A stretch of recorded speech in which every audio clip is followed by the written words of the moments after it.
Alright, part 3. We were talking about the transition from the S2L top and the S3S bottom when we're stacking fragments of the building blocks S2L and S3S as they transition. Okay, if you put them all on a 20 string keyboard, you'd get the pattern stack. That's what you'd get, the pattern stack. It just keep going. But when you window out the keyboard, the actual fretboard area, before even warping it, you're gonna get them marching up into the picture and then out of the picture. So we see individual string members, individual levels of the S3S and the S2L. The thing is, when you have a whole step into a half, it's always the S2L top into the S3S bottom. All right, and similarly for the other one here, when you have a transition from an S3S top, okay, S3S being over here, here's the top 7R root, going into the bottom of the S2L, my wife's home. And this is hard to, keep track of. So we're going to be like kind of drifting here. So that's similarly is a half step to a whole step. Both of them are the same. It's warming up out there. Carolyn, we're doing a video here.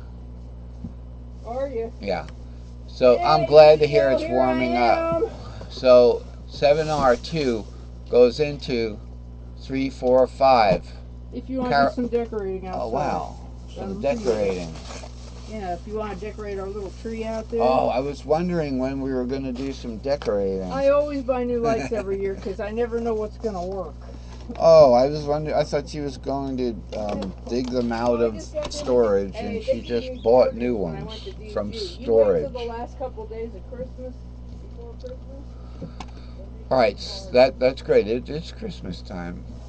So anyway, that's the transitions that I was talking about, and I'm going to zoom back out. It's getting nice outside. It's getting nice outside. Hey, it's time to go out there and watch where you walk too. We got like 5 or 6 cats. So when you go from an S2L to an S3S or an S3S to an S3L in the pattern stack, you're going to have the same string frag.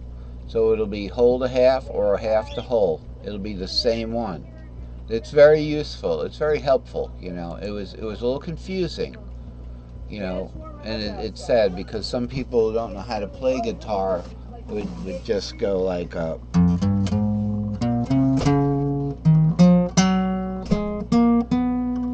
and not know what's really going on.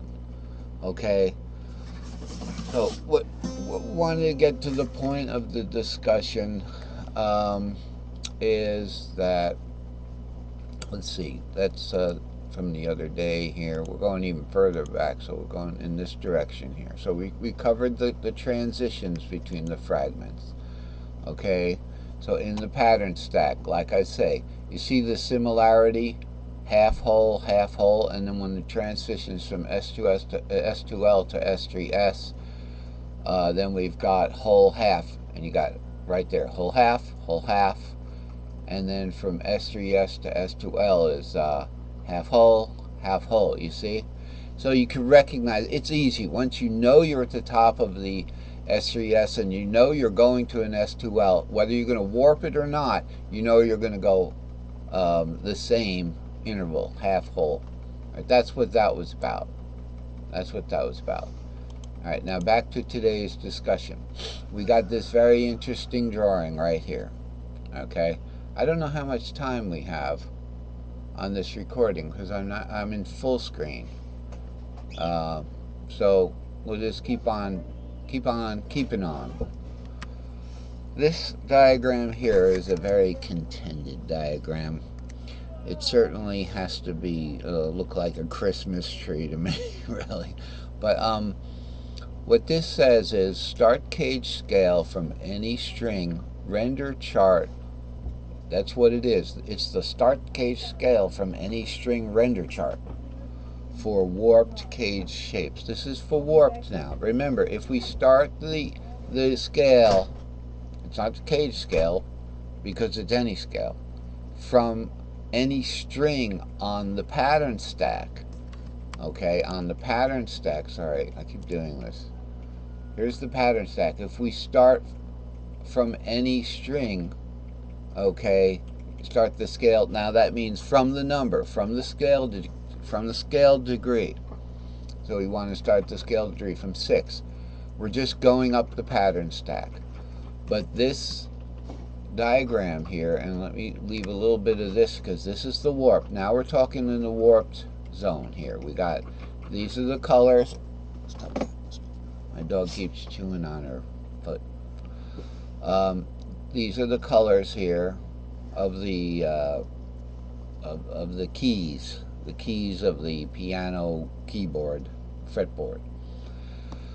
The rule is that, let's say I want to start a C pattern from the 4th string. So a C pattern, as you know, is the starts on the 3rd, because the C right here, way up here. C starts on the 3rd pattern, and that's important. That's important because you know, that's how you get the C. Everybody in guitar knows, or all learned guitar players know, that in the C-shaped cage pattern, the root is up there on the 2nd string. Okay, it's waiting for you up there, and they'll start this C scale. They'll start the C scale from there. All right, let's get back to where we were. All right here. Okay, so again, we have the Christmas tree looking diagram, okay? All right, Carolyn, I'm doing a video now. I'm not interested in your colored video. All right, colored video. I'm glad this is a 1925 because she's not interested in my colored video. Oh, what is this? Cat food. Oh, I left cat food outside. Except cats don't know how to open a nanny jar. I know how to open a gigantic nanny jar full of all 9 aminos, which I'm going to do and work out. Because that's part of, that's part of this is the Andy muscles that you can't see. But you got to keep working out. I just lost a friend. We're losing people, and we don't know why. And I think it's important to stay in shape. Keep the blood flowing through the body, through the muscles. It's, healthy mind, healthy body. Healthy brain, healthy body kind of thing. Anyway, we're probably running out of time on part 2 here. Okay, we're at it. Oh, there's the big. Let's just show you the Bandicam. Let's take a little breather and give a big hand for Bandicam. Yeah, this freeware is great. The software for one device is like $45 this week. It's fantastic, and then we can do really long tapes, and I don't think you and I want to do that right now. So we're at 8:51 and we get 10 minutes. So we're going to wrap it up, literally. With this, it goes in fourths, okay? And this is going to be the subject of the 3rd tape. I always call them tapes, okay? They're actually segments, 10-minute segments. What we're going to do is, if we start the C shape from the 2nd string, first of all, we have to find where the C shape is on the 2nd string, and it's right over here. Okay, so instead of this E to this G, we're going to go this E to this G. You can't see the whole G, but it's there. In full screen, we can't just grab it and move it over, but it's safer to stay in full screen. So it would be, there's the S2L, okay, 3, 5, 6 root, and then we go into an S3S, which is 2, 3, 4. Now